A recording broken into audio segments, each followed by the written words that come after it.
জিন্দাবাদ জিন্দাবাদ জিন্দাবাদ ইসলামী ছাত্র শিবির রাজপথ কাঁপছে রাজপথ কাঁপছে ইসলামী ছাত্র শিবির জিন্দাবাদ জিন্দাবাদ জিন্দাবাদ জিন্দাবাদ ইসলামী ছাত্র শিবির বিপ্লব বিপ্লব সংগ্রাম সংগ্রাম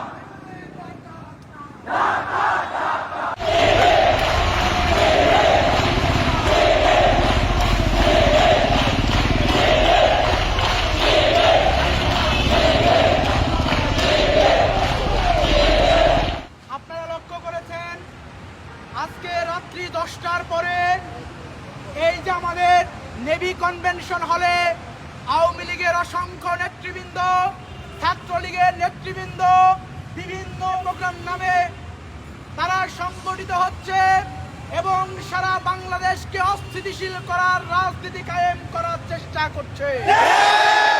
লক্ষ্য করেছি আজকে বিপ্লবের 6 মাস অতিক্রান্ত হলেও এই সরকার কার্যত কোনো ভূমিকা পালন করতে পারে না। আমরা দেখেছি আমাদের পরে সিরিয়ায় বিপ্লব হয়েছে, সেখানে আসাদের পার্টিকে নিষিদ্ধ ঘোষণা করা হলেও বাংলাদেশে এই সন্ত্রাসী খুনি হাসিনার দল আওয়ামী লীগকে একটি গোষ্ঠী লালন পালন করে চলেছে।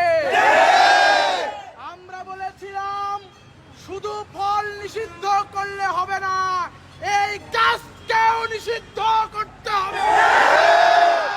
আমরা লক্ষ্য করেছি, আমরা দেখেছি গত কয়েকদিন আগে আমাদের ছাত্র শিবিরের কর্মীদের উপর আক্রমণ করা হয়েছে।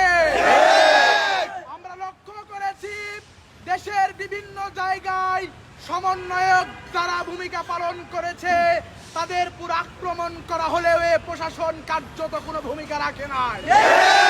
সবচেয়ে বেশি নিরাপত্তা দেওয়া হয় এই জামপাড়া পুলিশ লাইন, যেখানে বিভাগীয় কমিশনারের কার্যালয় রয়েছে, সেখানে ছাত্রলীগের মতো নিষিদ্ধ সংগঠন কিভাবে মিছিল করে আমরা প্রশাসনের কাছে জবাব চাই।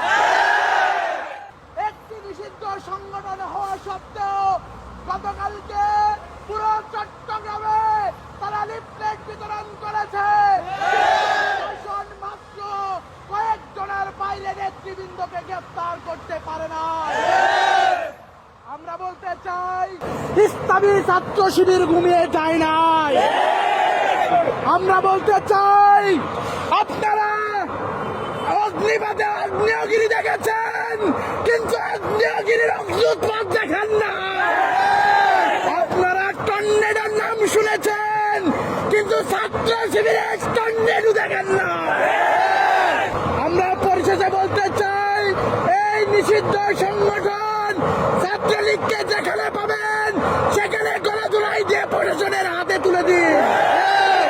আজকে আমরা এখান থেকে বলতে চাই শুধু ছাত্রলীগকে নিষিদ্ধ করলে হবে না, আওয়ামী লীগকে যুবলীগকেও নিষিদ্ধ করতে হবে।